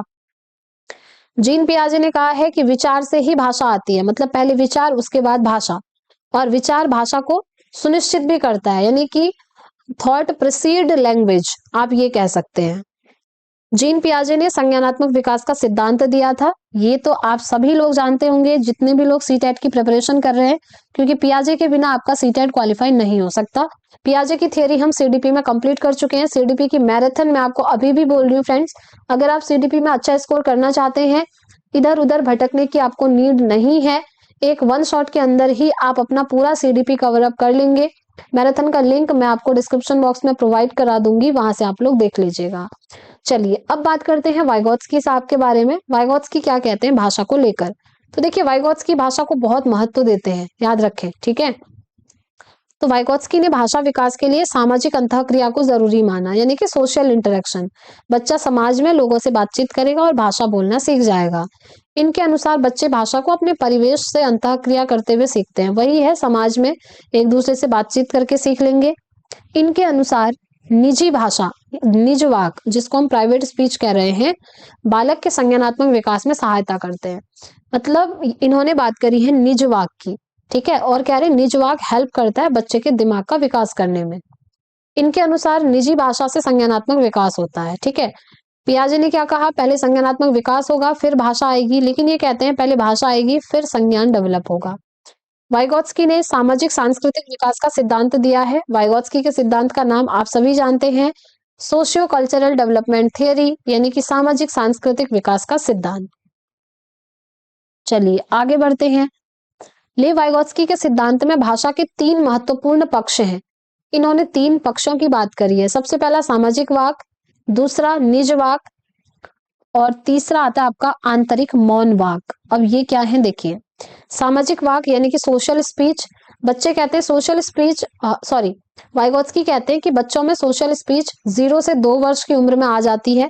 इसमें क्या होता है, बच्चा दूसरों से बातचीत करना शुरू कर देता है, मतलब समाज में लोगों से इंटरेक्शन करने लग जाएगा।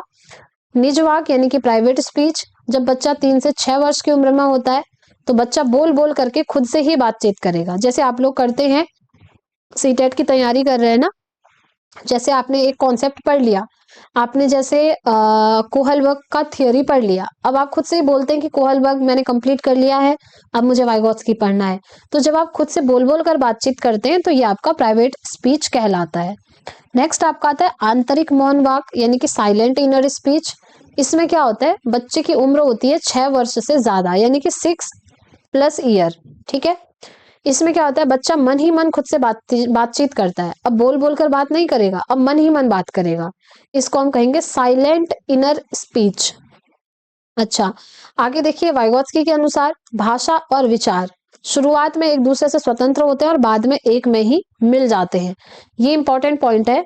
वाइगोत्स्की कहते हैं ना कि जो भाषा है आपकी, यानी कि जो लैंग्वेज है और जो विचार है आपका थॉट है, ये शुरुआती 3 साल तक अलग अलग होते हैं, मतलब भाषा अलग है, विचार अलग है 3 साल तक, लेकिन 3 साल के बाद ये भाषा और ये जो विचार है एक दूसरे में मिल जाते हैं, एक दूसरे में लीन हो जाते हैं। ठीक है, ऐसा कहना है वाइगोत्स्की का। अब बढ़ते हैं, एक हमारे भाषाविद आते हैं, ये सबसे ज्यादा इंपॉर्टेंट है। ये सबसे ज्यादा इंपॉर्टेंट इसलिए है क्योंकि भाषा के बारे में हम पढ़ रहे हैं और ये भाषाविद ही हैं। नोम चॉम्स्की कौन है, भाषाविद है, लिंग्विस्टिक है। अब ये भाषा को लेकर क्या कहते हैं, चलिए देखते हैं। देखिए सबसे पहले नोम चॉम्स्की कहाँ के थे, आप कहेंगे अमेरिका के थे। ठीक है। इनका मानना है कि बच्चे में भाषा सीखने की जन्मजात क्षमता होती है, यानी कि इनेट कैपेबिलिटी होती है। ये मैंने आपको ऊपर भी बताया था अभी, है ना। ये कहते हैं कि बच्चे के मस्तिष्क में एक भाषा अधिग्रहण यंत्र होता है, यानी कि लैंग्वेज एक्विजिशन डिवाइस होता है, जिसको हम LAD शॉर्ट में कहते हैं। और ये LED की हेल्प से ही बच्चा भाषा को सीखता है, यानी कि भाषा को अर्जित कर लेता है। ये LED कोई टेक्निकल टूल नहीं है, ये ध्यान रखिएगा। ये जस्ट कहते हैं कि एक भाषा को अधिग्रहण करने का यंत्र होता है हर बच्चे के दिमाग में। ठीक है, जिसका यूज करके बच्चा भाषा को अर्जित कर लेता है, यानी कि सीख लेता है। तो नोम चॉम्स्की एक भाषाविद है, यानी कि एक लिंग्विस्टिक है। अब ये LAD के बारे में क्या कहते हैं, ये पॉइंट इंपॉर्टेंट हो जाता है कि 5 वर्ष तक बच्चों के दिमाग में LAD जो है ज्यादा प्रभावशाली होता है। अर्थात शुरुआती 5 वर्ष तक बच्चे में जो भाषा अर्जन की क्षमता है वो स्ट्रांग होती है और 5 वर्ष के बाद ये धीरे धीरे कमजोर होने लगती है। इसीलिए ये कहते हैं कि शुरुआती जन्म से 5 वर्ष तक आप बच्चे को जिस भी लैंग्वेज वाले एनवायरनमेंट में रखेंगे, बच्चा उस लैंग्वेज को इजीली सीख जाएगा। लेकिन 5 वर्ष के बाद ये जो LAD होता है वीक हो जाता है, इसलिए उसके बाद बच्चे को आप अगर किसी दूसरे लैंग्वेज वाले एनवायरनमेंट में रखते हैं तो उस लैंग्वेज को सीखना बच्चे के लिए टफ हो जाता है। ठीक है, तो ऐसा कहते हैं नोम चॉम्स्की। चॉम्स्की ने सार्वभौमिक व्याकरण की भी बात करी है, यानी कि यूनिवर्सल ग्रामर। अभी यूनिवर्सल ग्रामर क्या है देखिए, हमारे दिमाग में ग्रामर के नियम पहले से ही विद्यमान होते हैं, जिसका प्रयोग करके हम भाषा को सीख लेते हैं। जैसे जब बच्चे को भूख लगती है तो बच्चा अपनी मम्मी को क्या बोलता है, मुझे खाना दे दो। ये नहीं बोलता कि दे दो मुझे खाना मम्मी, मतलब उसको व्याकरण की नॉलेज खुद ही है, दिमाग में वो फिट हो जाता है सुन सुन करके, क्योंकि बच्चे के दिमाग में ग्रामर के नियम पहले से ही विद्यमान होते हैं। तो इसी को हम कहते हैं यूनिवर्सल ग्रामर, यानी कि सार्वभौमिक व्याकरण। ठीक है, चलिए आगे बढ़ते हैं। अब आता है आपका अधिगम विकार का कॉन्सेप्ट, जिसको हम लर्निंग डिसेबिलिटीज कहते हैं। सबसे पहला अधिगम विकार है डिसलेक्सिया, पढ़ने से संबंधित कठिनाई। अगर बच्चे को पढ़ने में प्रॉब्लम आ रही है तो हम कहेंगे बच्चे को डिसलेक्सिया है। जैसे आपने बोर्ड पे लिख दिया RAW, लेकिन बच्चा उसको क्या पढ़ेगा, WAR, वॉर। रॉ को वो वॉर पढ़ रहा है, मतलब ये जो अल्फाबेट है उनको आगे पीछे वो पढ़ता है इस तरीके से। तो अगर बच्चे को पढ़ने में दिक्कत आ रही है तो हम कहेंगे बच्चे को डिसलेक्सिया है।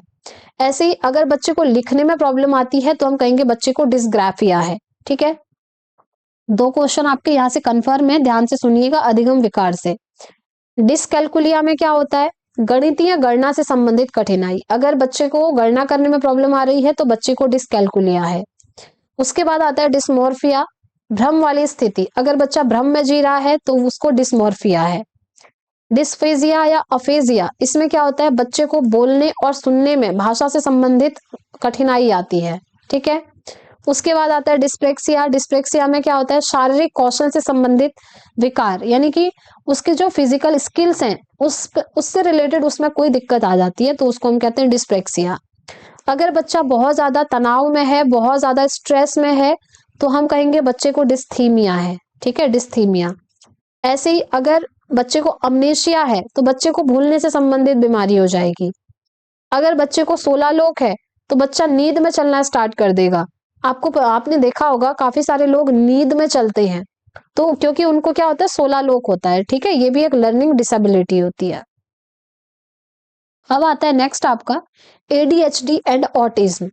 ADHD का फुल फॉर्म होता है attention deficit hyper activity disorder. याद रखिएगा, ये फुल फॉर्म आपसे कई बार पूछा हुआ है, what is the full form of ADHD, तो आप कहेंगे attention deficit hyper activity disorder. इसमें क्या होता है, बच्चा एक जगह पर ज्यादा देर तक ध्यान केंद्रित नहीं कर पाता, एकाग्रता में कमी होती है, बच्चा हद से ज्यादा एक्टिविटीज करने लगता है। जैसे बहुत सारे बच्चे होते हैं, जैसे जो बच्चे कॉम्पिटिटिव एग्जाम की प्रिपरेशन कर रहे हैं, जैसे आज आपने टारगेट बनाया कि मुझे 6 आवर पढ़ाई करनी है, लेकिन जैसे आपने पढ़ना स्टार्ट किया 10 मिनट हुए तो आपका ध्यान भटकने लगा, कभी आप मोबाइल देखने लगे, कभी उसमें रील्स देख रहे हैं, कभी आप थोड़ी देर घूमने चले जा रहे हैं, क्योंकि आप में अटेंशन की कमी है, आप ध्यान केंद्रित नहीं कर पा रहे। तो ऐसे बच्चों में क्या होता है, ADHD होता है। ऑटिज्म को हिंदी में स्वलीनता या आत्मकेंद्रिता कहते हैं। दोहराव एवं बार बार किए जाने वाला व्यवहार ऑटिज्म कहलाता है। इसमें क्या होता है, बच्चा खुद में ही लीन रहता है, उसे समाज से कोई लेना देना नहीं, समाज से एकदम दूर रहता है और ये सामाजिक नहीं होता और एक एक्टिविटी को हद से ज्यादा करता है। नेक्स्ट आता है PTSD। PTSD का फुल फॉर्म है पोस्ट ट्रॉमेटिक स्ट्रेस डिसऑर्डर, यानी कि अगर बच्चे के साथ कोई घटना हुई है, कोई ट्रॉमा हुआ है, तो उस घटना का इफेक्ट उसके दिमाग में पड़ता है, तो उससे अगर कोई बच्चे को विकार होता है या कोई क्षति उत्पन्न होती है तो उसको हम कहते हैं PTSD। नेक्स्ट आता है लोकोमोटर डिसऑर्डर, हिंदी में इसको हम गामक अक्षमता कहते हैं। इसमें क्या होता है कि मांसपेशियां सही तरीके से काम नहीं करती, जैसे बच्चे को चलने में प्रॉब्लम होगी, कूदने में प्रॉब्लम होगी, ये एक शारीरिक अक्षमता होती है। ठीक है, फिजिकल डिसेबिलिटी है लोकोमोटर डिसऑर्डर। चलिए अब आगे बढ़ते हैं। नेक्स्ट हमारा टॉपिक आता है शिक्षण यानी कि टीचिंग। टीचिंग के बारे में जॉन डीवी क्या कह रहे हैं, चलिए इसको हम समझते हैं। जॉन डीवी के अनुसार शिक्षण एक त्रिआयामी या इसको हम त्रिध्रुवीय प्रक्रिया भी कहते हैं। मतलब यहाँ पर ये कहते हैं कि शिक्षण के 3 ध्रुव हैं। पहला टीचर यानी कि अध्यापक, दूसरा स्टूडेंट यानी कि छात्र, तीसरा करिकुलम यानी कि विषय वस्तु। तो ये कहते हैं कौन, जॉन डीवी। इन्होंने इस तरीके से इसको ना ट्रायंगल में समझाया था। यहाँ पर इन्होंने टीचर को रखा, यहाँ पर स्टूडेंट को रखा, यहाँ पर करिकुलम को रखा। तो इस तरीके से इन्होंने कहा कि जो टीचिंग की प्रोसेस है वो एक ट्राइपोलर प्रोसेस है। ट्राइपोलर यानी कि त्रिध्रुवीय प्रक्रिया है, जिसको हम त्रिआयामी प्रक्रिया भी कहते हैं। ठीक है, आगे देखिए। अब शिक्षण के बारे में एडम्स महोदय का क्या कहना है। एडम्स कहते हैं कि शिक्षण द्विध्रुवीय प्रक्रिया है, इसके 2 ही ध्रुव बताते हैं वो, एक तो टीचर और दूसरा स्टूडेंट। मतलब इन्होंने करिकुलम की बात नहीं करी, इन्होंने इस तरीके से समझाया, पहला टीचर और दूसरा स्टूडेंट, बस शिक्षण के 2 ही ध्रुव इन्होंने बताए। तो क्वेश्चन पूछा जाता है एडम्स के अनुसार कितने ध्रुव हैं शिक्षण के, आप कहेंगे 2 ध्रुव हैं, और जॉन डीवी के अनुसार कितने हैं, 3 ध्रुव हैं। ठीक है, आगे बढ़ते हैं। नेक्स्ट हमारा टॉपिक आता है बहुभाषिकता यानी कि मल्टीलिंगुअलिज्म। अब ये क्या होता है, देखिए एक कक्षा में अनेक प्रकार की भाषाएं बोलने वाले बच्चे होते हैं और इसी को हम कहते हैं बहुभाषिकता। तो बहुभाषिकता अच्छी होती है या नहीं होती? सबसे पहली बात तो आप कहेंगे बहुभाषिकता बहुत अच्छी चीज है, एक पॉजिटिव चीज होती है, क्योंकि अनेक भाषाएं बोलने वाले बच्चे अगर एक क्लास में पढ़ रहे हैं तो अन्य बच्चों को भी अलग अलग भाषाएं सीखने को मिलेंगी। इसी को हम कहते हैं बहुभाषिकता, ठीक है, मल्टीलिंगुअलिज्म। तो जो बहुभाषिकता होती है ना, ये एक संसाधन के रूप में काम करती है, मतलब एक रिसोर्स है, सीखने का एक संसाधन इसको हम मानते हैं, ठीक है।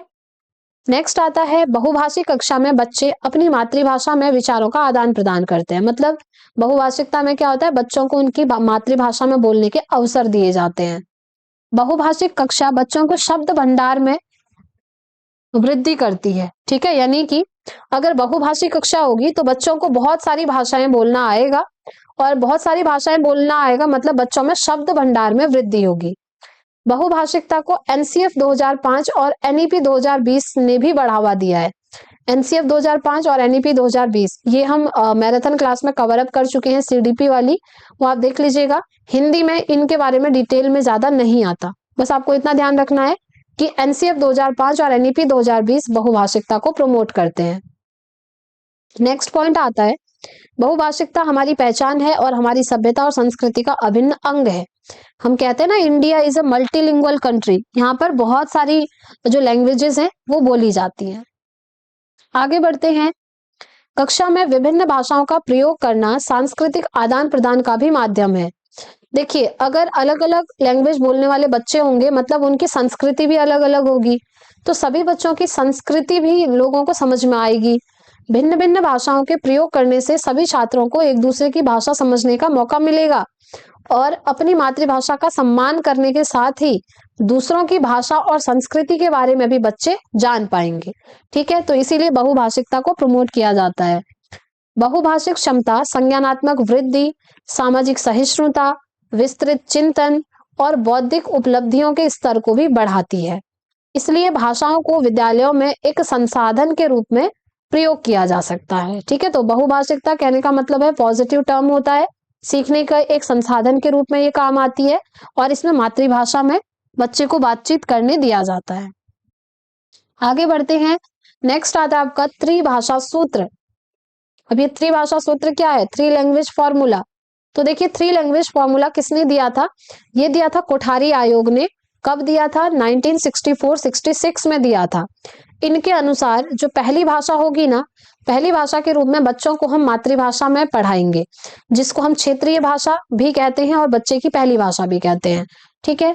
दूसरा पॉइंट इन्होंने बोला कि द्वितीय भाषा के रूप में हम क्या पढ़ाएंगे, अगर हिंदी भाषी राज्य हैं तो उनमें कोई भी एक आधुनिक भारतीय भाषा या फिर अंग्रेजी पढ़ाएंगे, और अगर नॉन हिंदी स्पीकिंग स्टेट हैं तो वहां पर द्वितीय भाषा के रूप में हिंदी पढ़ाई जाएगी। तीसरी भाषा के रूप में हिंदी भाषी और गैर हिंदी भाषी दोनों ही क्षेत्रों में क्या होगा, अंग्रेजी पढ़ाई जाएगी या फिर कोई एक आधुनिक भारतीय भाषा यानी कि मॉडर्न इंडियन लैंग्वेज पढ़ाई जाएगी, ठीक है। ये सभी के लिए है, हिंदी भाषी क्षेत्र में भी और गैर हिंदी भाषी क्षेत्र में भी, ठीक है। आगे बढ़ते हैं, ये त्रिभाषा सूत्र हमने समझा। अब आता है शिक्षण के सूत्र। देखिए शिक्षण के कुछ सूत्र होते हैं, यहां से आपके क्वेश्चन बनते हैं, ठीक है। चलिए एक एक करके डिटेल में समझेंगे शिक्षण सूत्र को। तो सबसे पहले आता है ज्ञात से अज्ञात की ओर। दूसरा शिक्षण सूत्र है मूर्त से अमूर्त की ओर। तीसरा शिक्षण सूत्र है सरल से जटिल की ओर। चौथा शिक्षण सूत्र है पूर्ण से अंश की ओर। पांचवा शिक्षण सूत्र है विशिष्ट से सामान्य की ओर। छठा शिक्षण सूत्र आता है विश्लेषण से संश्लेषण की ओर। उसके बाद है आपका प्रत्यक्ष से अप्रत्यक्ष की ओर। फिर आता है आगमन से निगमन की ओर। उसके बाद आता है मनोवैज्ञानिक से तार्किक की ओर। तो इस तरीके से ये आपके शिक्षण के सूत्र हैं और इन सूत्रों को अब हम समझेंगे एक एक करके डिटेल में, ठीक है। तो ध्यान से सुनिएगा, ज्ञात से अज्ञात क्या है, मूर्त से अमूर्त क्या है, क्योंकि एक क्वेश्चन आपका हमेशा शिक्षण सूत्र यानी कि टीचिंग फॉर्मूला से बनता ही बनता है, ठीक है। तो अब इनको हम समझते हैं एक एक करके डिटेल में।